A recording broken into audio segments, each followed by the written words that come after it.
This is Deborah Atkinson, and you're listening to the Voice for Fitness Professionals podcast, where I share programming, marketing, and promotion strategies that are easy, enjoyable, even fun, so you can create a business and a life you love.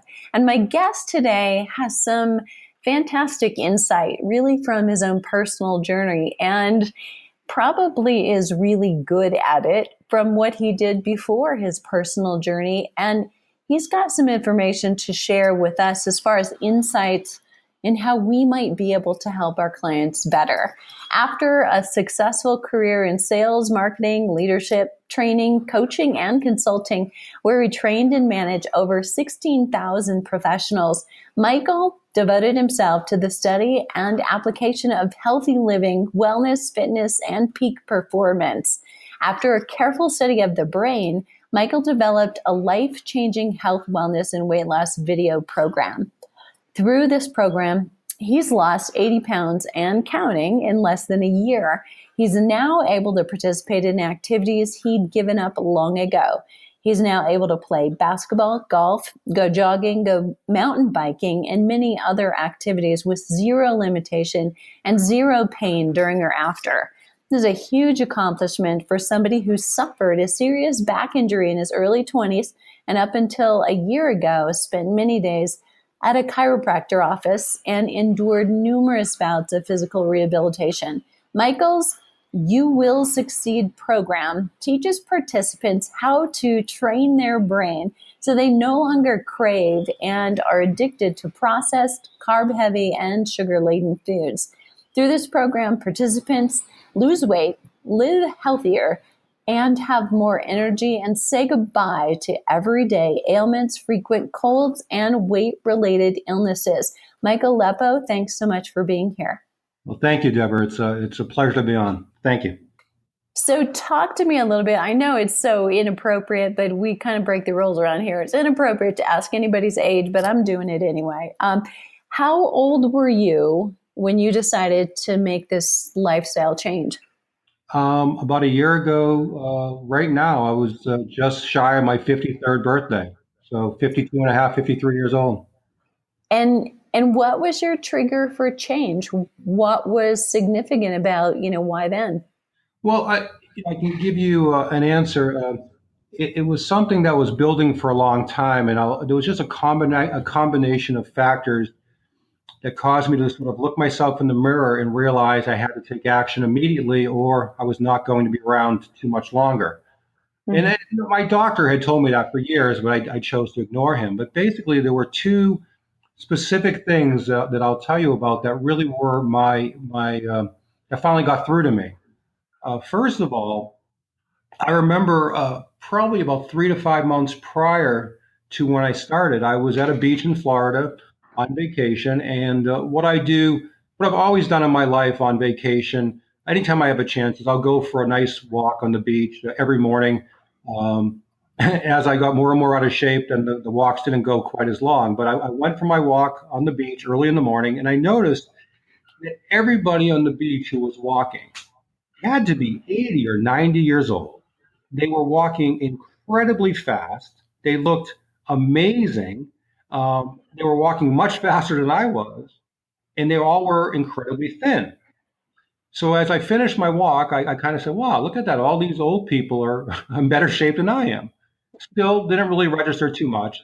Then I went back and walked up towards my hotel room, and I noticed everyone sitting on the beach who was older were very heavy or obese. They had walkers, strollers, or wheelchairs, and they looked terrible. And I don't think they were 80 or 90. They probably were more like 60 or 70. And so it started to hit me that, boy, there's something to this. You're not going to have much of a quality of life if you stay heavy. And at that time, I was somewhere between 270, 275 pounds. I don't even know how it happened because it was just a very slow process of putting on that weight.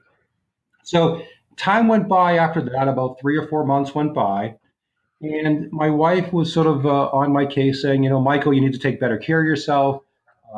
She was saying she had just joined some health type coaching program through her place of work, and that I should do it. And I was hesitant and I said no for 3 to 4 months. And then finally I said, fine, let me do it. So this is where sort of my life changed. I got on this Skype call with this scheduler for this company. And the call was just basically just to schedule my coaching sessions. And so during the call, this woman who was just scheduling what days would work for me, we started talking. She happened to be incredibly overweight. She was obese, which was a strange thing for somebody who was sort of the face of the company, which I thought kind of odd. But we got past that and we started talking. And before you know it, within 10 minutes, we both were crying. We started crying, basically had like an emotional breakdown. She told me how she had been trying to lose weight her whole life and how it just doesn't work. And I told her my story, and we both were crying. And then at that particular moment, as I was eating a piece of cheesecake, I should tell you, at that moment, um, I literally threw the piece of cheesecake in the garbage, and I've never looked back. And that was it. That was my breaking point. Wow. Wow.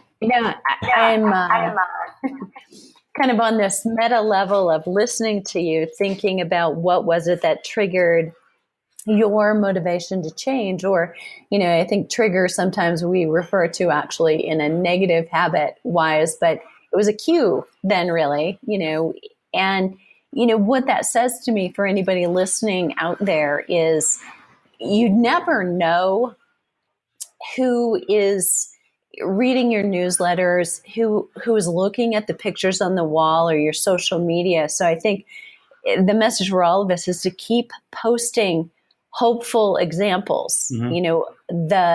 The possibilities of aging well and what it looks like. And I know right now that's still an anomaly. I mean, my hope and mission is that someday that's normal and it's not such a thing to be shared. But, right now, I think keeping those ideas out there so people realize they don't have to age the way they've seen other people do it in the past, and there's more there.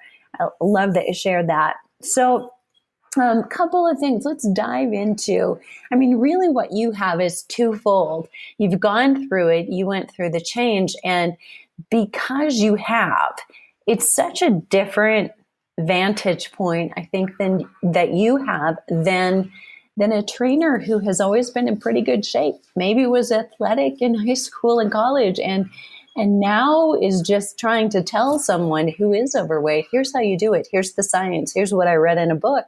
Yeah. It's very different. You really can relate. So, from your standpoint, when I ask you this, you really are the expert. What do you think it is that the public still doesn't know or understand about the food that they eat? Yeah, and that's a great question. This is really the key to my research, the key to everything I teach people. I don't proclaim to be a nutritionist. I don't proclaim to be an exercise guru, but I guess I play one on TV, and that I've done tons of research, and I seem to know enough to get the results I need. And so this is the part where I'll read a little bit to you because it's so important. I don't want to miss anything. And so just bear with me. But basically, let me just give you a little bit of my understanding about the food you eat and what's going on in your brain and your body, because this is really so crucial. And these were things that I suspected over the years, but never really understood. So basically, I knew when I started out that I always kind of felt like something was triggering my brain. Like I just kind of felt like my brain had control of me, and that's why I could never quite eat as well as I wanted to. So when I went about doing this, when I went about starting this process, I said, you know what, I need to research the brain and how it looks at food as step number one. And so what I discovered scared the heck out of me, but then it also at the same time made perfectly good sense to me about what has been happening. And so really in a nutshell, the food industry focuses on salt, sugar, and fat. Their goal is to create in the lab foods that have what they call a bliss point or a perfect amount of each. So basically, they have scientifically created these foods to cause each person who eats them to become addicted to them. And the way it works is the following, and this is why you overeat. And I'm quoting from Scientific American, so pardon me, but I just want to make sure I get this down because this next paragraph is so crucial. Research has shown that the brain begins responding to fatty and sugary foods even before they enter our mouth. Merely seeing a desirable item excites the reward circuit. As soon as such a dish touches the tongue, taste buds send signals to various regions of the brain, which in turn responds by spewing the neurochemical dopamine. The result is an intense feeling of pleasure. Frequently overeating highly palatable foods saturates the brain with so much dopamine that it eventually adapts by desensitizing itself, reducing the number of cellular receptors that recognize and respond to the neurochemical. Consequently, the brains of overeaters demand a lot more sugar and fat to reach the same threshold of pleasure as they once experienced with smaller amounts of food. These people may, in fact, continue to overeat as a way of recapturing or even maintaining a sense of well-being. So that's why you can't just have one chip. And that's part of the reason. Right. And it's scientifically created in the lab. And what I've done actually just in the last week is I actually published a book called Food Washed, which is a take on the word brainwashed. And it basically, I studied and researched the heck out of the food industry, and the food they create it is unbelievable what they do. And I won't go into all the steps, but they deliberately make it so you have to have more than one. Also, at the same time, they trick your brain into registering that nothing is being eaten. They trick your brain into trying to recapture the same feeling. So they make the food taste explosively good on your first bite, but then very quickly disappear. So you have to constantly recapture that feeling. And then the final nail in the coffin is they make it so your stomach does not register that it's eating or getting full. It is Yep. absolutely, so that right there explained to me everything I needed to know about why for years I went back and forth on yo-yo dieting, and why when you took 3 or 4 days of good eating, why you had the shakes and were going out of your mind, and then you went to binge eating. It's because you weren't replacing what was needed. And that leads me to just the second point I wanted to make, and that's all I'll talk about in terms of food. But basically, this is how you break your food cravings addiction, because I know people listening, this is, they're wondering how can they do it because they've probably tried for years and they can't do it. And so food addiction cravings can be similar to the effects of cocaine or heroin addict experiences. The first crucial step towards breaking free from psychological food cravings is to stop eating addictive foods. Just as alcoholics must abstain from alcohol to maintain sobriety, those of us with food cravings must stop eating chemically addictive foods like sweeteners, flour, and processed foods. This is the only effective way to end the craving cycle. And this next part is very crucial. The second and equally important step is to maintain nutritional balance by replacing addictive foods with wholesome, nourishing foods, eating nutrient-dense food with balanced portions of protein, fats, and carbohydrates, diminishes and eventually gets rid of physical food cravings.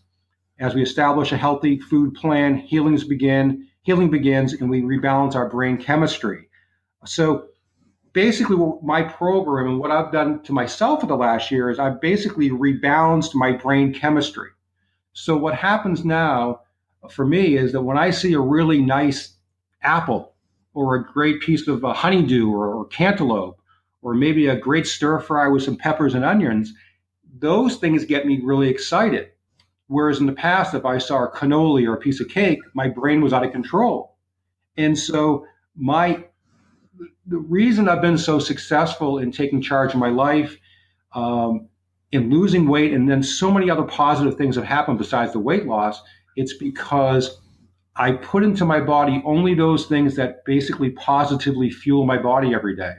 My body I consider as an engine, as an automobile, and I'm not going to put anything bad in it. And as soon as you get to that realization, it is absolutely amazing not only how great you feel, but how your body can overcome and heal all sorts of ailments and aches and pains and things that you maybe have suffered from your whole life.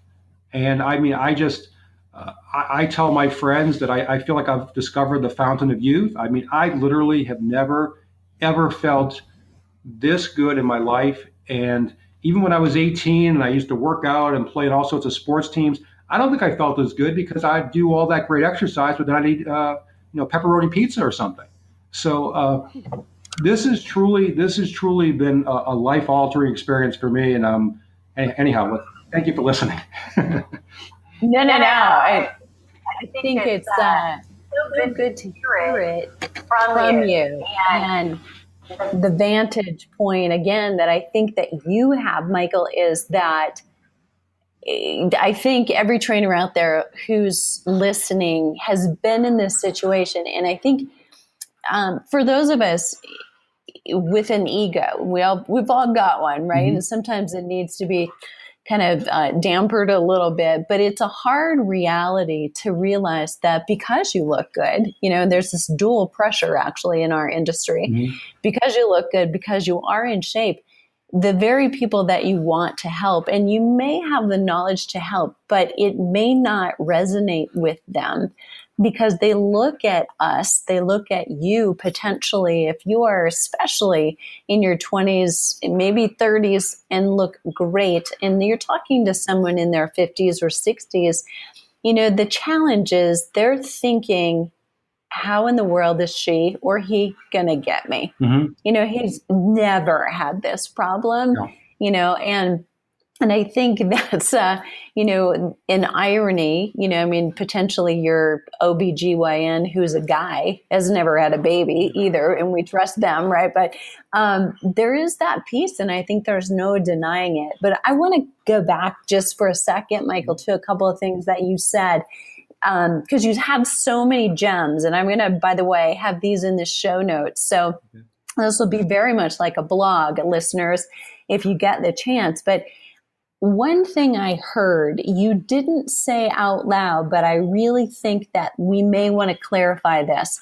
So in coaching clients for trainers, health coaches, nutritionists, or all of the above who are listening, what I heard in what you said, and I truly believe this to be true, is that, we do know sugar is worse than cocaine, more addictive. Mm-hmm. But that truly means, this is not necessarily a willpower or a discipline kind of a thing. It's a difference, though, between you must stop. Mm-hmm. You must stop completely versus everything in moderation. That's right. That's not going to work, right? Yeah, it's an interesting thing because for years, I mean, this is how I kind of got myself into a bad situation and then put weight on. I would be somebody who would eat pretty darn well every day, but then I'd have a couple cookies or a piece of cake. Not every day, mm-hmm. but I always, and it was sort of like how I did it when I was younger. And I adjusted as I got older. But what happened is I hurt my back playing basketball in my 20s, and basically my level of exercise went down.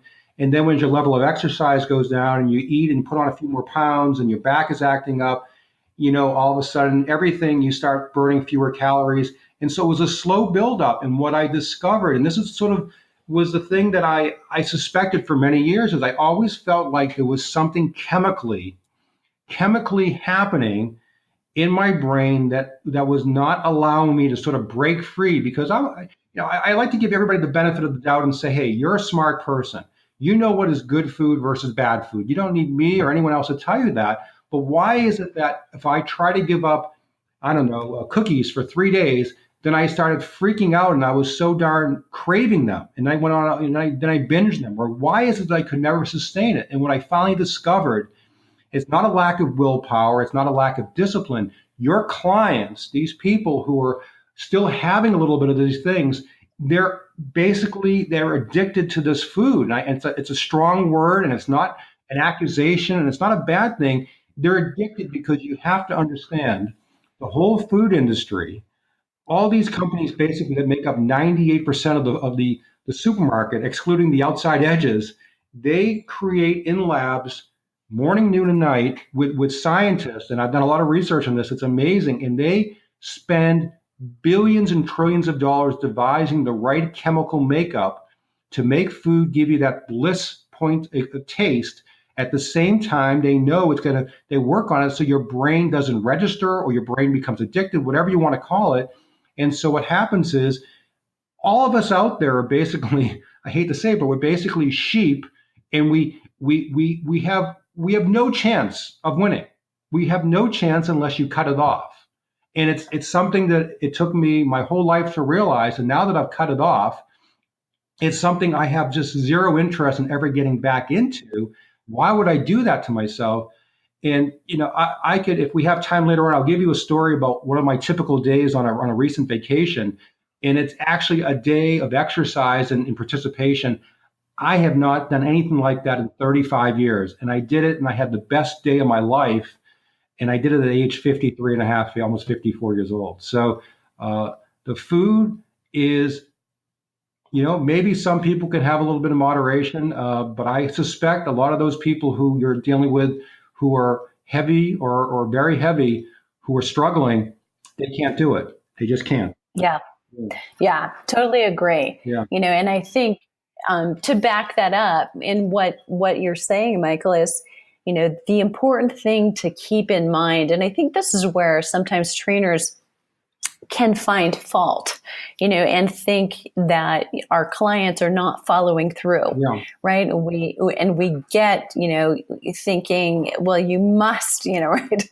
It's not your fault, or it is your fault, and there is this. It's just science, right? So you are rebalancing brain chemistry, and if you have, if we liken it, and we have, to sugar being like cocaine or processed foods where MSG is in there. And what's happening is it's telling you want more of it, even though physiologically you're not hungry. Your brain says you are, and your leptin has left the building. So nothing is going to tell you you're full. It's why you get to the bottom of the bag really easily. That's all about brain chemistry. So if we say sugar is like cocaine, well, who do you know that can have a little cocaine? You can have a little today. That would be okay. No, it doesn't work that way. So if we're going to rebalance brain chemistry and help clients do that, they've got to see that it is cold turkey. Yeah. Well, it's cold turkey, but you need to replace it with the proper foods. And the thing I tell everyone who will listen is that I eat more today than I've ever eaten in my life. I'm not a calorie counter. Maybe at some point I will be, but at this point I'm not. I am someone who feeds my body what it needs every minute of the day. Sometimes I'll have a large portion, sometimes a small. Sometimes I'll have, I always have my three main meals, but sometimes I might not, but then I might have some different snacks during the day. But every single thing I put in my body is healthy. There's nothing at all that isn't healthy. And just by following that process, I am literally, I feel like I'm 18 or 20 years old again. And but the only way I was successful in doing that is I made sure on day one that I had plenty. I call it ammo. It's probably a bad term to use in this society we live in now, but I call it positive food I always had at the ready. And so I had that positive food. So I never, ever got, oh my God, I'm hungry. Oh, there's nothing in the house. Oh, there's some candy over there. I'll have some candy. No, so I always made sure I had that positive food to go in. And I also always try to preempt the hunger if possible by sort of grazing all day long on fruits and vegetables and things like that. I always make sure every day I have at least one meal where I have some really good protein as well, which these days is usually fish, but sometimes I'll have chicken as well. Great tips. All right. So in working with the many clients that you've worked with since your own success, what are some key sources of motivation that you look for, that you use when you're trying to be the coach for others? Yeah, there's a couple of items I want to touch upon. Motivation is something that I've been doing for over 30 years in the professional world. And so through that time, I've had a lot of trial and error in terms of what works. And the following things have worked for me really well.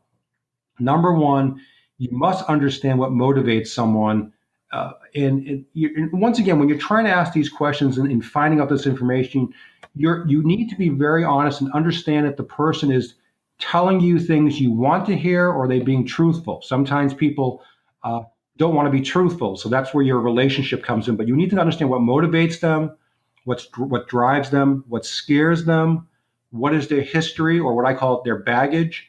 What have they tried? What has worked, and what has not worked for them in the past? So get all that information together. Then, in terms of the actual motivation, what can you do to help motivate them? Well, I'll go into my college school book days, something I've been using now for over 30 years in business. There was a psychologist by the name of Abraham Maslow, and he came up with something called Maslow's hierarchy of needs. It's very well known. He wrote a paper on it called The Hierarchy of Needs, The Theory of Human Motivation in 1943 in Psychological Review. And basically within his pyramid of hierarchy of needs, there's 5 different levels of needs. And I won't go into all of them, but basically every person has different needs that they're looking for that will motivate them. So for instance, people sometimes are looking for something that gives them self-esteem or achievement, a feeling of achievement or recognition. Sometimes people are looking to be part of a group. They're looking for belonging, love, friendship, being part of a team. Sometimes it's safety, just feeling safe and secure within their environment. And then sometimes it's as simple as breathing or opportunities to meet people socially. So that you have to figure out what drives people. And to give you for instance, in the business world, I've managed so many people in my career, and typically in the business world, people think what motivates people is money. It's always money, money, money. But I got to tell you, for all my years, that always is a factor. But usually, the number one thing that people want is they want recognition. They want a feeling of achievement, and then sometimes people truly want a feeling of being part of a team. So when you're coaching these individuals, your clients, you need to understand what really is important to them. And maybe they'll do better in a group of 5 people. Maybe that will help them. Maybe giving them some type of recognition and sending them some type of certificate or some type of plaque in the mail is something they need. There's all little triggers, but until you ask the questions, you won't know. And so literally what I would do with clients in the past and I do now is I literally will have a questionnaire that I'll put together custom designed for that person. But basically, I'll have them like rate on a 1 to 10 scale, which of these are most important to you? Because I want to know what is it that makes them tick. And what makes them tick is probably going to be a heck of a lot different than my next client. So that has worked very well for me. The only time it didn't work well is I remember I had one person years ago who just lied. I don't know why, but he told me everything. He told me all these things, and I try to manage him and coach him based on those things, and nothing worked. And like after a month or two, I said, "What's going on?" And he goes, "Oh, I was just joking." I'm like, "Oh, well, you're fired." Yeah, right. that didn't really work out for him. But literally, if you ask these people what is it that's driving them or motivating them, and what their fears are, and what their hopes and desires are, it's very important. And I really don't think you can be successful, truly successful, unless you have that conversation on day number 1 or day number 2. Yeah. And probably every day after that too. I agree.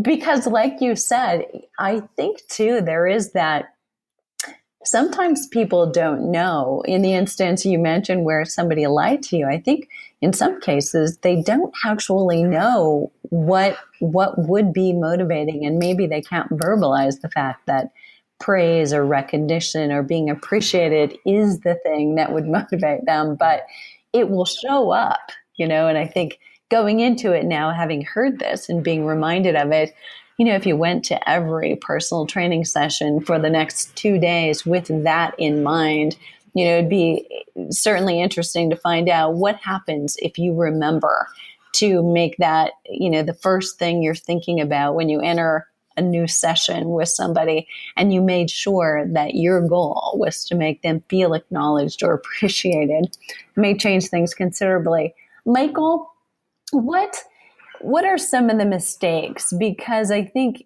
you can say now, and I always find this for me is a really great angle. When you've sat on more than one side of the desk, so to Yeah. speak, you can spot mistakes that, maybe coaches or trainers have made, and what would you say those are in order to respectfully, listeners, help you avoid them? Yeah, and this one is the most simple thing in the world, and people will think it's very simple to do correctly, but the reality is it is not.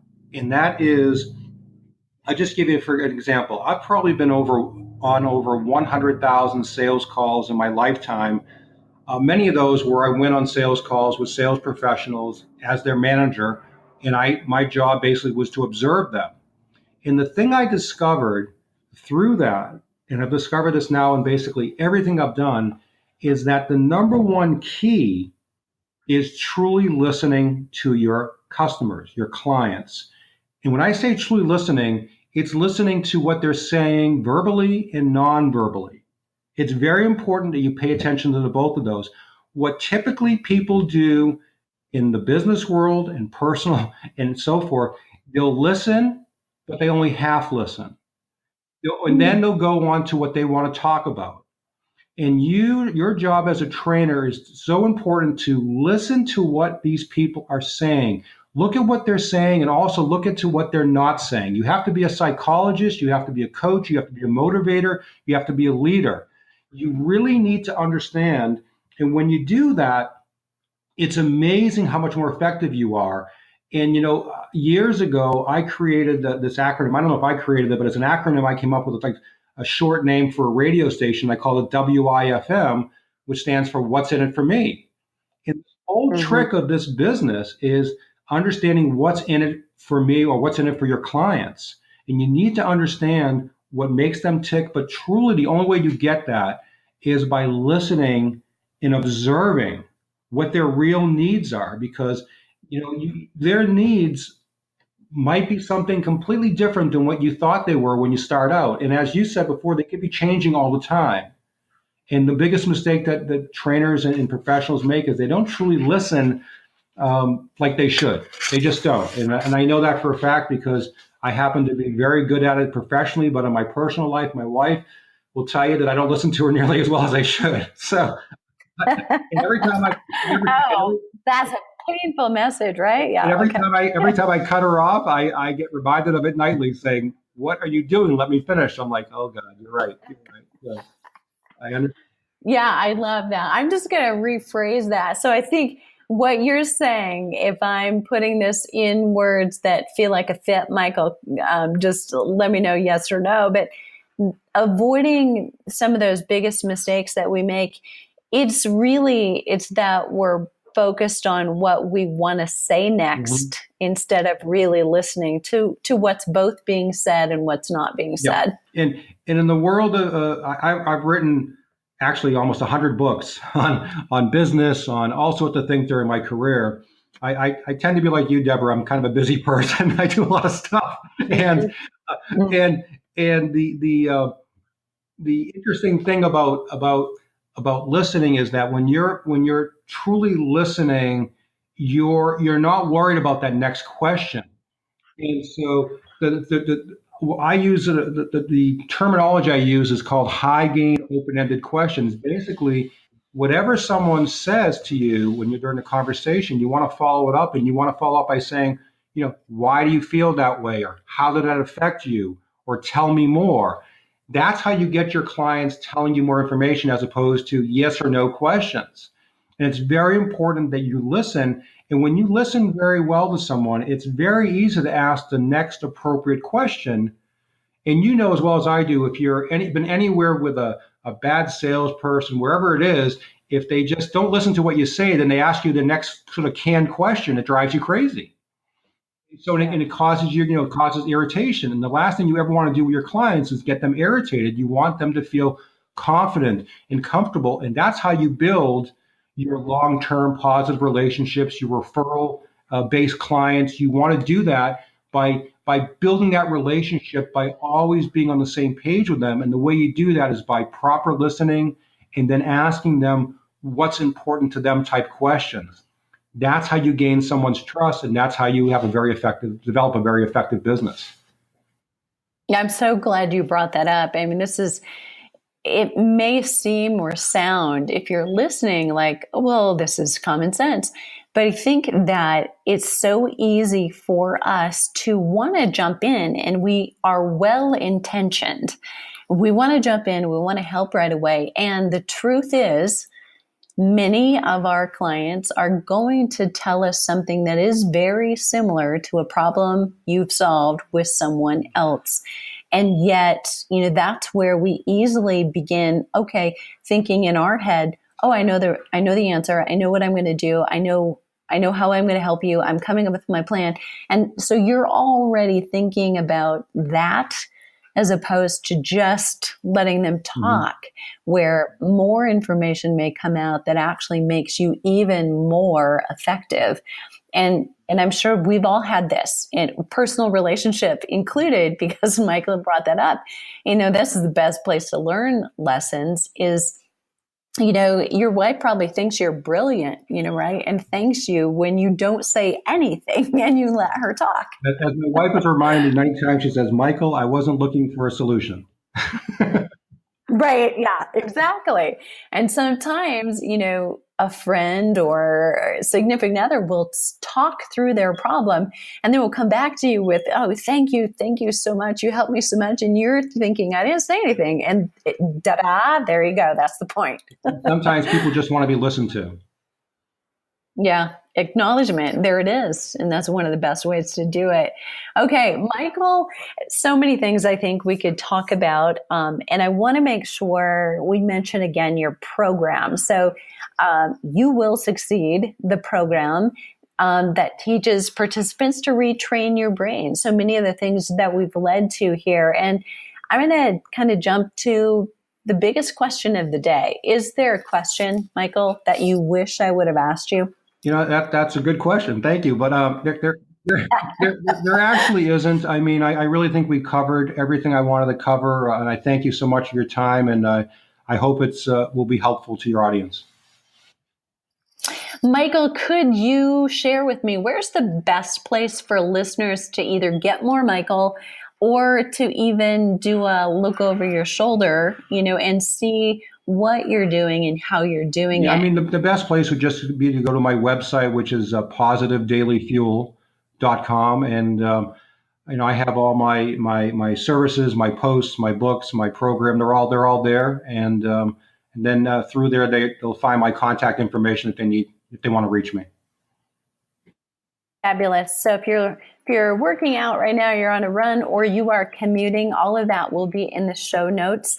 So you'll have a way to connect with Michael. And fitness pros who are listening, if you have a question and I missed it or Michael and I didn't cover it, please leave it below the show link at Fitness Marketing Mastery. I just got my two podcasts mixed up. So just calling myself out there. fitnessmarketingmastery.com/podcast. And I would love it if you would leave a rating in iTunes. Makes a big difference. Check out the blog and other podcast episodes at fitnessmarketingmastery.com and go make a positive difference today.